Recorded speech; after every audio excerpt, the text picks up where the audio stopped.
नमस्कार, मैं धर्मेंद्र कुमार, प्रवक्ता रचना शिक्षक प्रशिक्षण केंद्र जौनपुर। आज हम चर्चा करेंगे DED SC ID and HI का सेमेस्टर 4 का यह कॉमन पेपर है। पेपर नंबर है 11। पेपर का नाम है inclusive education for children with disabilities, अर्थात दिव्यांगजन बच्चों के लिए समावेशी शिक्षा क्या है। ठीक है, अब पेपर 11 का थर्ड यूनिट जिसके बारे में चर्चा करेंगे, तो थर्ड यूनिट है including children with disabilities in education, जिसे हम हिंदी में कहते हैं शिक्षा में विकलांग बच्चों को शामिल करना। अब थर्ड यूनिट की सभी यूनिट 3.4 जिसके बारे में आज चर्चा होगी वह है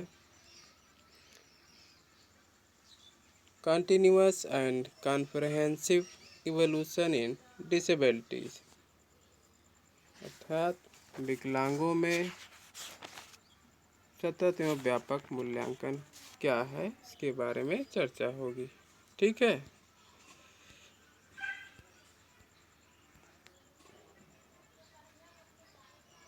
तो सतत एवं व्यापक मूल्यांकन वर्ष 2009 में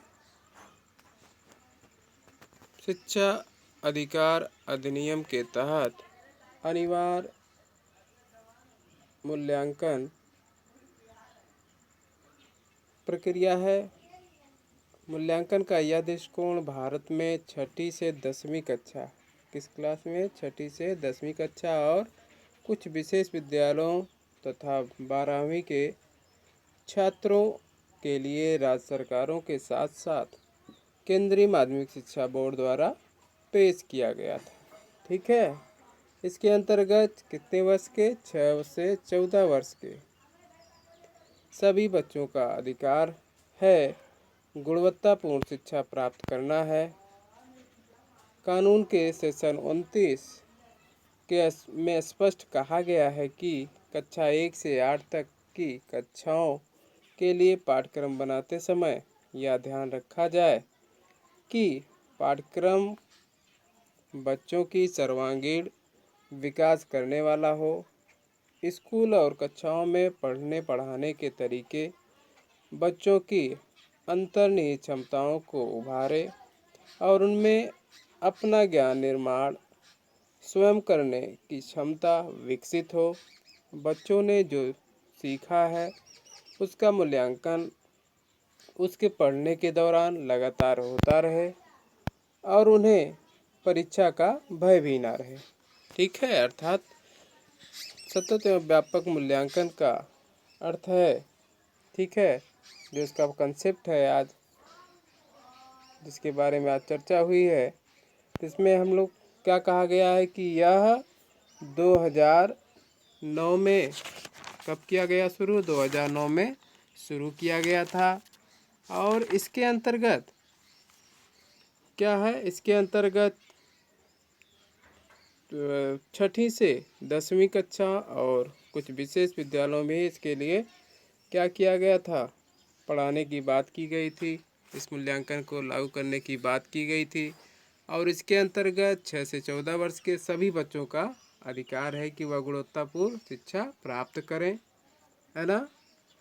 और RPD 2016 के अंतर्गत यह भी कहा गया है कि भारतवर्ष के जितने भी प्राथमिक विद्यालय हैं उसमें जो भी बच्चे पढ़ रहे हैं, प्राइमरी स्तर के जो भी बच्चे हैं या उससे उच्च के जो बच्चे हैं, उनका सभी 2 वर्ष में या 2 वर्ष या 5 वर्ष के अंतर्गत, प्रत्येक 2 वर्ष के अंतर्गत सभी बच्चों का मूल्यांकन किया जाएगा कि कहीं जो भी प्राथमिक विद्यालय में बच्चे पढ़ रहे हैं, कहीं उस विद्यालय में कोई ऐसा बच्चा ना हो जो मानसिक मंद हो या बौद्धिक अक्षम बच्चा हो या श्रवण बाधित बच्चे हैं, या VI बच्चे हैं जिसे हम विजुअल इम्पेयरमेंट बोलते हैं या दृष्टि अक्षम बच्चे बोलते हैं। तो कहीं इस प्रकार के तो बच्चे नहीं हैं जिसका हमें मूल्यांकन करना है, ताकि जो भी इस प्रकार की अक्षमता से प्रभावित बच्चे हैं उनका मूल्यांकन किया जाए, है ना। तो जिसके तहत मूल्यांकन के तहत ऐसे बच्चों का मूल्यांकन करके और इन्हें स्पेशल एजुकेटर की बात की जाए, ताकि ऐसे बच्चों को अलग से शिक्षा प्रदान की जाए, है ना। तो ये हो गया, क्या है, कंसेप्ट है, इसके अंतर्गत क्या क्या बातें कही गई है, ठीक है, कंसेप्ट में कहा गया। अब हम देखते हैं कि सतत मूल्यांकन क्या है, जिसे हम कंटिन्यूअस इवोल्यूशन क्या है, ठीक है। चर्चा करते हैं सतत मूल्यांकन क्या है। तो सतत मूल्यांकन एक ऐसा मूल्यांकन होता है जिसमें विद्यार्थियों को अध्ययन एवं अध्यापन करने के साथ साथ उनके अनुभव और व्यवहार में होने वाले परिवर्तनों का लगातार मूल्यांकन किया जाता है, ठीक है। सतत मूल्यांकन में प्रत्येक इकाई के अध्ययन की समाप्ति के पश्चात विभिन्न उपकरणों के माध्यम से छात्रों का मूल्यांकन किया जाता है। इससे यह स्पष्ट पता चलता है कि पढ़ाया गया पाठ कितना समझा है या नहीं। सतत मूल्यांकन एक निरंतर चलने वाली प्रक्रिया है, इसलिए विद्यार्थियों का मूल्यांकन भी निरंतर होना चाहिए। तो सतत मूल्यांकन का अर्थ है कि ऐसा मूल्यांकन जो भी बच्चे प्राइमरी स्तर के बच्चे हैं, या ऐसे बच्चों का क्या होता है, निरंतर सतत, मतलब कि इनका क्या करना चाहिए, मूल्यांकन करना चाहिए। अर्थात एक इकाई या एक यूनिट ख़त्म होने के बाद जैसे ऐसे बच्चों का क्या होना चाहिए, मूल्यांकन करना चाहिए कि हमने एक यूनिट पढ़ा दिया तो बच्चे ने एक यूनिट में कितना सीखा है, उसका हमें क्या करना है, मूल्यांकन करना है, या उसकी हमें एक प्रकार से परीक्षा लेनी है ना, जिसके तहत यह पता चलेगा कि बच्चों ने कितना सीखा है। हमने एक यूनिट पढ़ा है तो उसमें से कितना बच्चे ने सीखा है ना। तो इसका क्या करना है, जितना पढ़ाने के बाद बच्चों को क्या करना है, उसका परीक्षा लेना है, अर्थात इवोल्यूशन करना है, मूल्यांकन करना है, जिसके द्वारा बच्चों के अंतर्गत निहित क्षमताओं का पता लगाया जा सकता है ना। तो ये हो गया सतत मूल्यांकन, जिसे हम निरंतर मूल्यांकन भी कह सकते हैं। अर्थात ऐसे मूल्यांकन के अंतर्गत बीच बीच में आप जो भी पढ़ाया गया उसके बाद बच्चों का मूल्यांकन करना ही सतत मूल्यांकन कहलाता है, ठीक है। अब आइए देखते हैं, चर्चा करते हैं कि व्यापक मूल्यांकन क्या है, जिसे हम कॉम्प्रिहेंसिव इवोल्यूशन बोलते हैं, ठीक है। तो व्यापक का अर्थ है विस्तार, ठीक है। व्यापक मूल्यांकन के द्वारा शिक्षार्थियों के व्यवहार के तीनों पक्ष कौन कौन से हैं, संज्ञानात्मक, भावनात्मक तथा क्रियात्मक का मूल्यांकन होता है। इस मूल्यांकन के द्वारा शिक्षार्थी के शैक्षणिक एवं गैर शैक्षणिक, ठीक है, सभी पक्षों के व्यापक रूप से मूल्यांकन होता है, ठीक है। जिस प्रकार से समान बच्चों में शिक्षणोपरांत उनका सतत एवं व्यापक मूल्यांकन किया जाता है, उसी प्रकार विशेष विद्यालय में भी ऐसे बच्चों का शिक्षणोपरांत या बीच बीच में सतत एवं व्यापक मूल्यांकन किया जाता है, क्योंकि ऐसे बच्चों में सीखने की क्षमता और उनका लेवल भी होता है, क्या होता है, कम होता है। उदाहरण स्वरूप जो मानसिकमंद बच्चे हैं, है ना, मानसिकमंद बच्चे हैं, किसी भी सिखाई गई क्रिया को जल्दी भूल जाते हैं, इसलिए उन्हें कोई भी कौशल सिखाते समय बीच बीच में सतत मूल्यांकन एवं व्यापक मूल्यांकन किया जाना चाहिए, जिससे ये बच्चे किसी भी कौशल को लंबे समय तक याद रख सकते हैं, ठीक है। सतत एवं व्यापक मूल्यांकन छात्रों के विद्यालय आधारित मूल्यांकन की एक प्रणाली है, जिसमें छात्रों के विकास के सभी पहलू शामिल हैं।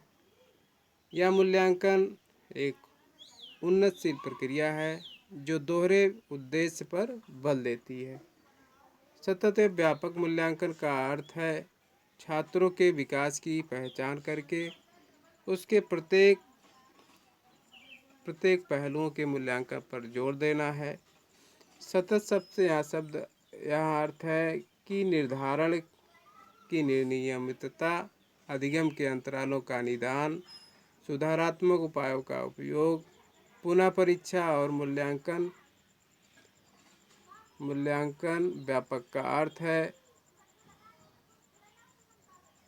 कि इस योजना में छात्रों की वृद्धि और विकास के शैक्षणिक तथा शैक्षणिक दोनों ही पक्षों को शामिल करने का प्रयास किया जाता है।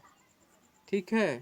संक्षेप में यह विद्यार्थी का मूल्यांकन मात्र किसी एक परीक्षा पर निर्भर नहीं होकर उसके वर्ष पर्यंत कार्यों का नियमित मूल्यांकन करता है। इसी प्रकार यदि विशेष विद्यालय में विशेष बच्चों का भी नियमित मूल्यांकन किया जाएगा तो ऐसे बच्चों में आई हुई कमियों को जल्दी से सुधार किया जा सकता है। ठीक है। अर्थात व्यापक मूल्यांकन के अंतर्गत क्या कहा गया है कि व्यापक मूल्यांकन में बच्चों के सभी पक्षों, शैक्षिक और सह-शैक्षिक, है ना, दोनों पक्षों का क्या किया जाता है, मूल्यांकन किया जाता है ना। और इसके अंतर्गत क्या होता है, 3 पक्ष दिया गया है, संज्ञानात्मक पक्ष, भावनात्मक पक्ष तथा क्रियात्मक पक्ष। संज्ञानात्मक पक्ष का मतलब कि बच्चे के संज्ञान में क्या वह जानता है क्या नहीं जानता है, उसके संज्ञान का मूल्यांकन किया जाता है। भावनात्मक मतलब कि भावनात्मक ये होता है कि उसका किसके प्रति कैसे, हमें जो मान लीजिए जो स्पेशल बच्चे होते हैं उनका भावनात्मक लगाव कैसा होना चाहिए, अर्थात समाज में अपने से दूसरों से कैसे बात करनी है कैसा लगाव होना चाहिए, कब ऐसे बच्चों को भावुक होना चाहिए, कब नहीं होना चाहिए, इन सभी चीज़ों को क्या करना चाहिए, उसके अंतर्गत इसका मूल्यांकन किया जाता है। मान लीजिए कोई एमआर बच्चा है तो एमआर बच्चा है, वह उसके घर में कोई ऐसा प्रॉब्लम कोई हो गया है तो जिससे बहुत से लोग भावुक हो जाते हैं, लेकिन यह बच्चा क्या उस समय यह भी बच्चा भावुक होता है कि नहीं होता है ना। तो इसका भी मूल्यांकन करना चाहिए, है ना। और क्रियात्मक का मतलब है कि बच्चे के कार्य करने की, उसके कार्य करने की क्षमता क्या है। मान लीजिए और से जो सामान्य बच्चे हैं उनकी कार्य करने की क्षमता, जो कौशल दिया जा रहा है वह कितने समय में कर ले रहा है, और यह बच्चा उसी कौशल को कितने समय में कर पा रहा है, नहीं कर रहा तो उसका भी हमें मूल्यांकन करना है। ठीक है। इस प्रकार से यह व्यापक मूल्यांकन तीनों पक्षों, संज्ञानात्मक, भावनात्मक और क्रियात्मक पक्षों का मूल्यांकन होता है। और इसमें गैर शैक्षणिक और गैर शैक्षणिक, है ना, दोनों पक्षों का इसके अंतर्गत मूल्यांकन किया जाता है। शैक्षणिक के अंतर्गत मान लीजिए सभी बच्चे जैसे प्राइमरी लेवल के ही मान लीजिए सभी बच्चे हैं, उनको सारे शैक्षणिक कौशल जो भी पढ़ाया जा रहा है, मान लीजिए पढ़ाया गया, प्रत्येक यूनिट पढ़ाई गई या उनका समय जितना पढ़ाया गया उनका क्या करना है, उनका विस्तृत रूप से उनका मूल्यांकन करना है ना। और गैर शैक्षणिक का मतलब कि इसके अलावा मान लीजिए जो मानसिक मंद बच्चे हैं जिनका सामाजिक कौशलों में पिछड़े हुए ऐसे बच्चे हैं, तो उन्हें क्या करना है कि इसके अंतर्गत उन्हें देखना है। बहुत से ऐसे बच्चे हैं उन्हें ये नहीं पता होता है कि मान लीजिए क्लास में बच्चे आ गए, सॉरी टीचर आ गया, मैडम आ गई, तो उन्हें नमस्ते करना चाहिए, उनकी बातों का मानना चाहिए, आदर करना चाहिए, है ना। तो क्या ये बच्चे भी जैसे सामान्य बच्चे अपने शिक्षक या बड़ों का आदर और सम्मान करते हैं, तो क्या बच्चे करते हैं कि नहीं करते हैं, है ना। तो इनको भी अगर नहीं करते तो उस क्षेत्र में इनका क्या करना चाहिए, शिक्षकों को या इनका मूल्यांकन करना चाहिए। नहीं करता तो मूल्यांकन करें, है ना। और ये बच्चे मान लीजिए सामाजिक रूप से जो कार्य हो रहा है या कोई धार्मिक कार्य है, पूजा का स्थान है जहाँ सब लोग पूजा पाठ करने जाते हैं, मंदिर में जाते हैं, तो यह बच्चा जाता है तो वह कैसी प्रतिक्रिया करता है, और जैसे सभी लोग पूजा पाठ करते हैं तो यह बच्चा भी इसी तरह कर लेता है कि नहीं करता है, इसका भी उस समय क्या करना चाहिए, इवोल्यूशन करना चाहिए, है ना। इसी प्रकार से मान लीजिए बच्चे के शौच नियंत्रण से, शौच की बात हो रही है, एडीएल से जो संबंधित कौशल हैं, कपड़ा पहनना, खाना खाना या भोजन करना,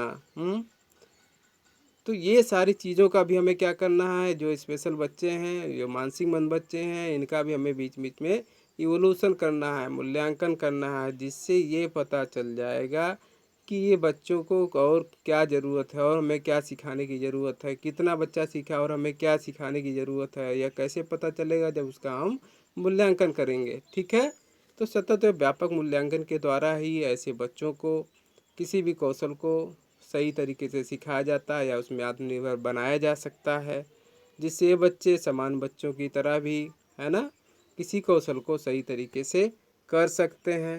ठीक, तो व्यापक मूल्यांकन के अंतर्गत व्यापक का मतलब होता है विस्तृत, विस्तार रूप से सभी क्षेत्रों में, है ना, जिसका हम मूल्यांकन कर सके, चाहे वो शैक्षणिक हो या चाहे गैर शैक्षणिक। शैक्षणिक में सारे शैक्षणिक कौशल आते हैं, है ना। मान लीजिए शैक्षणिक में ये हो गया ना, हमने शिक्षा जितना बच्चों को शिक्षण प्रशिक्षण दिया उस, और शिक्षण प्रशिक्षण देने के बाद जितना हमने पढ़ाया उसका हमें क्या करना है, मूल्यांकन कर देना है। गैर शैक्षणिक के अंतर्गत हम देखते हैं कि बच्चा मान लीजिए सामाजिक कौशल, हाँ, एडीएल के कौशल, सामाजिक कौशल, एडीएल के जो कौशल आते हैं वो, है ना, संज्ञानात्मक कौशल, इन सारी सभी चीज़ों का हमें क्या करना है, बीच बीच में उनका मूल्यांकन करना है। ठीक है ना, जिससे पता चल जाएगा बच्चे ने क्या सीखा है, कितना सीखा है। जब मूल्यांकन करेंगे तभी हमें पता चलेगा। ठीक है, तो अब हम चर्चा करते हैं कि इसके कुछ उद्देश्य भी हैं, है ना। अब क्या उद्देश्य है इसके बारे में चर्चा करते हैं। सतत एवं व्यापक मूल्यांकन के उद्देश्य भी निम्नलिखित होते हैं। ठीक है, अब पहला क्या है, सतत एवं व्यापक मूल्यांकन का उद्देश्य बच्चे की विद्यालय में उपस्थित के दौरान उसके हर पहलू का मूल्यांकन करना है। अर्थात जो भी बच्चे हैं, जितने भी जो भी बच्चे हैं, वो क्या करते हैं, विद्यालय में जो बच्चे हैं जितनी उपस्थित हैं, उन उपस्थित के दौरान उनके हर पहलू, मतलब ये सभी पहलू, हमने कहा ना, शैक्षणिक और गैर शैक्षणिक सभी प्रकार के क्षेत्रों का हमें क्या करना है, मूल्यांकन करना है। एक किसका उद्देश्य है, सतत एवं व्यापक मूल्यांकन का उद्देश्य है पहला। ठीक है, दूसरा है सीसी के अंतर्गत बच्चों को तनाव को कम करना है, बच्चों के तनाव का को कम करना है, के तनाव को कम करना, सॉरी। अर्थात सतत व्यापक मूल्यांकन का उद्देश्य यह है कि बच्चों के तनाव को कम करना है। अर्थात बहुत से ऐसे बच्चे हैं, सोचते हैं कि इतना पढ़ा दिया गया, हम कैसे याद कर पाएंगे, ये तो हमारे लिए बहुत ही भारी है ना। तो इसके तनाव को कैसे कम किया जाए, है ना, इस तनाव को, ऐसे बच्चों का तनाव को कैसे कम किया जाए, इसके लिए उन्होंने क्या किया कि बीच बीच में उनका मूल्यांकन किया जाए, है ना। जब बीच बीच में मूल्यांकन होगा तो इससे क्या होगा, बच्चे को ये भी आभास हो जाएगा, हाँ इतना पढ़ाया गया, हमने इतना सीख लिया है, इतना सीख लिया, एक बार और हम थोड़ा सा वो करेंगे, प्रयास करेंगे तो पूरा सीख लेंगे। तो इससे क्या होगा, उनमें, ऐसे बच्चों में क्या होगा, तनाव कम होगा। ठीक है, दूसरा पॉइंट है, नेक्स्ट पॉइंट है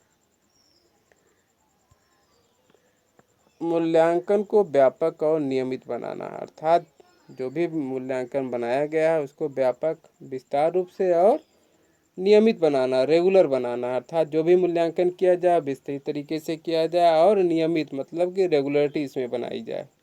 जब उसको विस्तृत रूप से करेंगे तो विस्तृत का मतलब होता है गैर शैक्षणिक और गैर शैक्षणिक दोनों तरीके से किया जाए, और नियमित किया जाएगा तो इससे क्या होगा कि बच्चे में जल्दी से प्रोग्रेस होगी, है ना, बच्चा किसी कौशल को जल्दी से सीखेगा।